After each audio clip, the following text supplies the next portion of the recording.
अब आओ एकटा बहुत सुंदर लोकगीत सुनाबी जकर रचना केने छथिन ची परिचित आवाज मिथिला के बहुत सुंदर उद्घोषक मिथिलेश राय जी। आओ सुनाबै छी लोकगीत। कोना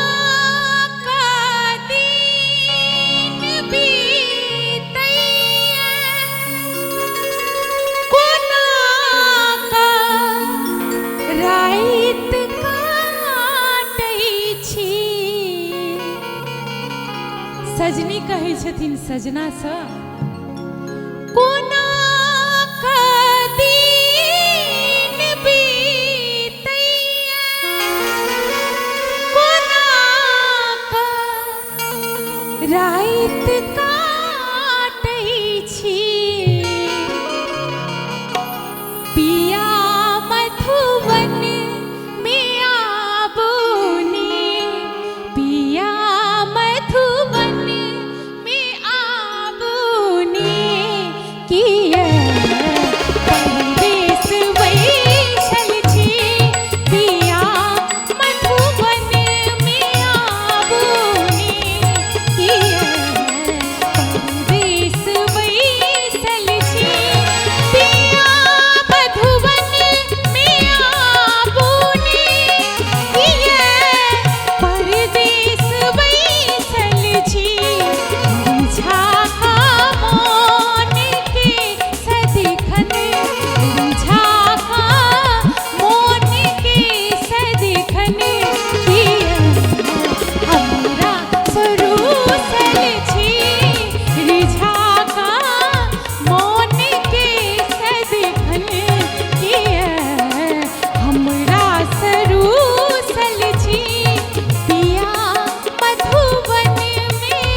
बना का किसकी जूड़ा, बना का किसकी जूड़ा, सजा रूप रखने छी, बना का किसकी जूड़ा, सजा रूप रखने छी, पिया मधुवन में आबूनी।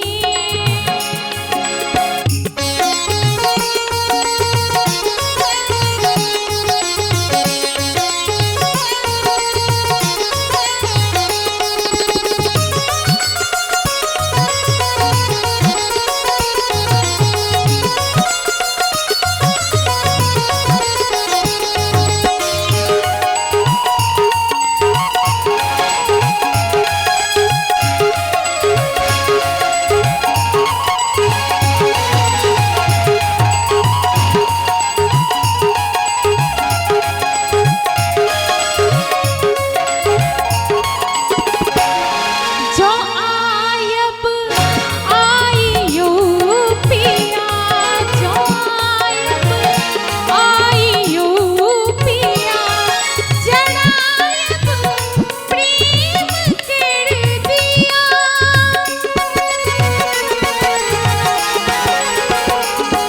जो आयब आइयो पिया, जो आयब आइयो पिया, जड़ायब प्रेम के दिया।